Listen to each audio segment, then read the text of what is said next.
Hero Alam হুট করে আসছেন। আমি শুনেছি যে উনি নাকি 2:30 পর্যন্ত গণ অধিকার পরিষদের অফিসে ছিলেন। তারপর ওখান থেকে ওনাকে নমিনেশন দেওয়া হয় নাই, তারপর উনি আমাদের অফিসে এসছেন এবং খুব অল্প সময়ের ভিতরেই ঘটনাটা ঘটে গেছে। হিরো আলমকে তো আমি সেই দায়িত্বটা দিতে পারি না যে উনি এই গণমানুষের আমজনতার হয়ে যে সঠিক কাজটা করবেন সংসদে, সেই দক্ষতাটা ওনার নাই, বা উনি সেই লাইনেরই লোক না। তাহলে আপনি দুইটা অন্যায় করছেন। এক হচ্ছে আপনি ভুল মানুষকে, একটা বিশাল আমজনতার প্রতিনিধি হিসেবে ভুল মানুষকে ভুল জায়গায় পাঠাচ্ছেন। তাহলে ক্ষতিটা কার হচ্ছে? আপনি তো আমজনতারই ক্ষতি করছেন নাকি? কিছুক্ষণ আগে খালেদা জিয়ার জানাজা সম্পন্ন হয়েছে, সেখানে আমরা দেখেছি যে অসংখ্য লোক, কেউ কেউ বলেছে 30 লক্ষের উপরে হবে, আবার কেউ কেউ বলেছে 50 লাখ মানুষ হবে। মানুষের অশ্রু আর দোয়ায় খালেদা জিয়ার জানাজা সম্পন্ন হলো, এ বিষয়ে আপনার প্রতিক্রিয়া কি? সংখ্যায় আমরা কতজনকে দেখতে পেয়েছি আজকে, তার চেয়ে তো বড় হলো আমার মনে হয় সারা বাংলাদেশের, মানে ঘরে ঘরে আজকে বেগম খালেদা জিয়ার জন্য যে শ্রদ্ধা এবং ভালোবাসা গেছে, এটা সারা, আমি বলবো সারা দেশ জুড়ে। সংখ্যায় এটাকে বাঁধা যাবে না। এবং উনি যে, দেখেন আমাদের দেশে রাজনীতিতে ট্রেটার আছে, বিক্রি হয়ে যায় করাপশনের কাছে, পদ পদবি, টাকা পয়সা, ক্ষমতার কাছে বিক্রি হয়ে যায়, কথা সত্য। কিন্তু একই সঙ্গে মানুষ যে আপোষহীন নেতৃত্বকে ভালোবাসে, সেটার একটা জলজ্যান্ত প্রমাণ খালেদা জিয়া নিজে। এবং ওনার রাজনীতি, ওনার যে আগমন, এবং তারপর থেকে এই দীর্ঘ প্রায় 35-40 বছর উনি যেই ধরনের প্রতিকূলতা, অন্যায়, অত্যাচার, জেল, জুলুম, একজন নারী হয়ে বাংলাদেশের রাজনীতিতে, পুরুষতান্ত্রিক সমাজ তো আমাদের, তো শেখ হাসিনা কী করেছেন? উনি তো করাপশন দিয়ে মানুষকে হয় কিনে ফেলেছেন, না হলে এই কি বলে মামলা দিয়ে, গুম খুন ক্রসফায়ার দিয়ে মুখ বন্ধ করেছেন বা পৃথিবী থেকেই বিদায় করেছেন। On the other hand Khaleda জিয়ার কিন্তু এই ইতিহাস নাই। উনি সহ্য করেছেন কিন্তু আপোষ করেন নাই। তো এই পুরুষতান্ত্রিক সমাজে একজন নারী নেত্রীকে আমরা আপোষহীনতার সিম্বল হিসেবে, প্রতিচ্ছবি হিসেবে যে পেলাম, এটা একটা বিরাট অর্জন। কেউ কেউ বলছেন যে উনি যখন ওনাকে জেলে পাঠানো হয়, উনি সুস্থভাবে হেঁটে জেলে গিয়েছিলেন এবং বের হওয়ার সময় হুইল চেয়ারে বের হলেন। এই বিষয়টাকে অনেকে বলছে যে ওনাকে পয়জনিং করা হয়েছিল। ওনার মৃত্যুর জন্য তো আমি মনে করি এই আওয়ামী লীগ এবং আওয়ামী শাসন ব্যবস্থা দায়ী, এবং শেখ হাসিনার এই বিচারটাও হওয়া উচিত যে খালেদা জিয়াকে মানে তিলে তিলে মৃত্যুর দিকে নিয়ে যাওয়া, এটার জন্যও কিন্তু শেখ হাসিনার বিচার হওয়া উচিত আমার মতে। একজন মা যখন, দেখেন আমি এই কথাটা প্রায় বলি, আমরা প্রায় বলি না, নারীর শক্তি মায়ের শক্তি। বাংলাদেশের অর্ধেক জনসংখ্যা নারী।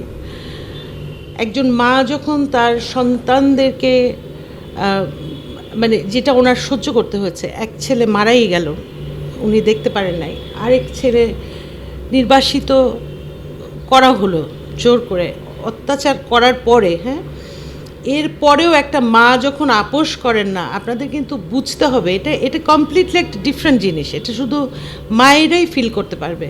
এবং খালেদা জিয়ার ওই জায়গাটা আমি মানে অসম্ভবভাবে আমি মনে করি যে শ্রদ্ধার জায়গা না, মানে শেখার জায়গা, দাঁড়ানোর জায়গা। আপোষ না করে আপনি আপনার আদর্শের জায়গায় ঠিক থাকা, এটা কঠিন ব্যাপার। আর আবার আমি রিপিট করি, খালেদা জিয়ার মৃত্যুর জন্য আমি ডেফিনেটলি মনে করি যে আওয়ামী সরকার দায়ী। খালেদা জিয়ার মৃত্যুর দিনে রুমিন ফারহানা বহিষ্কারের আদেশ পেয়েছেন, সেটাকে উনি সংকেতপূর্ণ বলেছেন, এবং একই সঙ্গে আরও বিএনপির 9 জনকে বহিষ্কার করা হয়েছে একই দিনে, মানে মৃত্যুর দিনে। কেন, এই বিষয়ে আপনি কি বলবেন? আমার কাছে ব্যাখ্যাটা এমন, হয়তোবা এটা আগের থেকেই স্কেজুল করা ছিল, প্রি স্কেজুল ছিল, সেই কারণে হয়তোবা এটা কাকতালীয় হয়ে গেছে। তবে হ্যাঁ, এটা সত্য যে হয়তোবা ওই দিনটাতেই এটা ঘোষণাটা না আসলে হয়তোবা একটু স্বস্তির জায়গা হতো। আমি মনে করি না যে এখানে মানে সংকেতপূর্ণ কিছু, তবে কি রাজনীতিতে অনেক ধরনের নাটকীয়তা থাকে, সেরকম একটা ব্যাপার হয়েছে কিনা আমি জানি না। আর বহিষ্কারের এটা এরকম যে বহিষ্কার হতো, ওনারা তো আগে ঘোষণা দিয়েছিলেন না যে এবার যদি কেউ বিদ্রোহী দলের সিদ্ধান্তের বাইরে যায় তাহলে খুব একটা শক্ত অ্যাকশন নেওয়া হবে, হয়তোবা তেমনটাই নিয়েছেন। সম্প্রতি খুব আলোচিত, মিডিয়া পাড়ায় বেশ আলোচিত বিষয়টি, হিরো আলম আমজনতার দলে যোগদান করেছে, আবার আপনিও বেরিয়ে যেতে চেয়েছেন। হিরো আলমকে কেন্দ্র করে কি অনেকেই বলছে হিরো আলম আসার কারণে আপনি চলে যেতে চাচ্ছেন, বিষয়টা যদি স্পষ্ট করতেন। খুব সরলীকরণ করা যাবে না, তবে সরলভাবেই আমি কথা বলতে পছন্দ করি, এখনও তাই বলবো।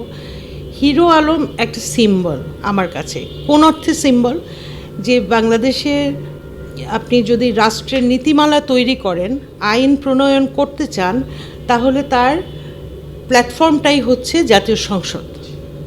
ঠিক আছে, এখন জাতীয় সংসদে আপনি কাকে পাঠাবেন? আমি বলছি না যে হিরো আলমদের প্রতিনিধিত্ব থাকবে না, আমি দলটার নামই তো আমজনতার দল, তো আমজনতার রাজনীতিটাকেই প্রতিনিধিত্ব করবে, অবশ্যই করবে, কিন্তু আপনি আমজনতার জন্য স্বার্থে কাকে আপনি নীতিমালা প্রণয়নের জন্য সংসদে পাঠাচ্ছেন সেটা খেয়াল রাখতে হবে। সেই ব্যক্তিটা তো হিরো আলম হতে পারেন না। হিরো আলমের অর্জন একটা অন্য জায়গায়, উনি শোবিজের মানুষ, পারফর্মার, ওনার জগৎটা হচ্ছে ওই শোবিজের জগৎ, মানুষকে আনন্দ দেয়া, বিনোদন দেয়া, ভাইরাল হওয়া। জাতীয় সংসদ তো ভাইরাল হওয়ার জায়গা না। তো আর এই এত মানুষের আত্মত্যাগের পরে, জীবনের পরে যে গণতন্ত্রের পথে যাওয়ার আমরা একটা সুযোগ পেয়েছি, সেই সুযোগটাকে, সেই সংসদকে তো আপনি একটা পারফর্মিং আর্টের জায়গায় পরিণত করতে পারেন না। এই বিষয়ে আমার অবস্থানটা খুব স্ট্রিক্ট। বুঝতে পেরেছি, তার মানে আপনি বলেছেন যে হিরো আলম দলে আসাটা সমস্যা না, নমিনেশন নেওয়া, সংসদে যাওয়া, এটার আপনার ঘোর আপত্তি আছে। আপত্তিটা মানে আপত্তি না, দেখেন আমরা তো রাজনীতি করি এলিট শ্রেণীর জন্য না। অনেকে এটা বলছেন যে আপনি সবসময় বলেন যে আপনি এলিটিজমটাকে ভাঙতে চান, কিন্তু আপনি হিরো আলমকে নিতে পারছেন না। বিষয়টা মোটেই তা না। আমার কথা হচ্ছে দায় এবং দায়িত্ব। হিরো আলমকে তো আমি সেই দায়িত্বটা দিতে পারি না যে উনি এই গণমানুষের, আমজনতার হয়ে যে সঠিক কাজটা করবেন সংসদে, সেই দক্ষতাটা ওনার নাই, বা উনি সেই লাইনেরই লোক না।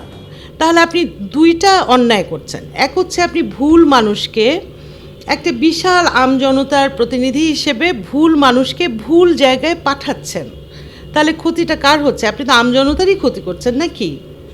তো গভীরভাবে ভাবলে বিষয়টা অত্যন্ত লজিক্যাল, এবং এই কাজটা শুধু আমজনতার দল কেন, আমি মনে করি কোনো রাজনৈতিক দলেরই এই ধরনের ভুল পদক্ষেপ নেয়ার কোনো সুযোগ নাই। বিশেষ করে আমরা তো জুলাইটা তো এখনো ভুলে যাই নাই, ভুলে যাওয়াও যাবে না। মানুষ জীবন দিয়েছে, ঠিক আছে, এটা তো এন্টারটেইনমেন্ট করবার জন্য না।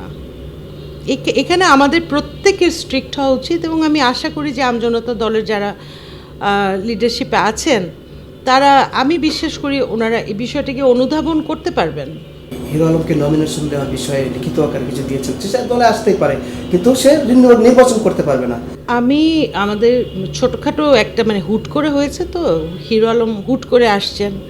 আমি শুনেছি যে উনি নাকি 2:30 পর্যন্ত গণ অধিকার পরিষদের অফিসে ছিলেন, তারপর ওখান থেকে ওনাকে নমিনেশন দেওয়া হয় নাই, তারপর উনি আমাদের অফিসে এসছেন, এবং খুব অল্প সময়ের ভিতরেই ঘটনাটা ঘটে গেছে।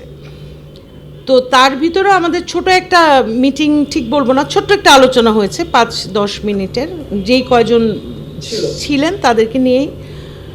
তো সেখানে আমি স্পষ্ট করে বলেছি যে আমি এটার বিরোধিতা করছি, এটা করা ঠিক হবে না, দলের জন্যই এটা ক্ষতি, এবং দেশের রাজনীতির জন্য এটা ভালো পদক্ষেপ না।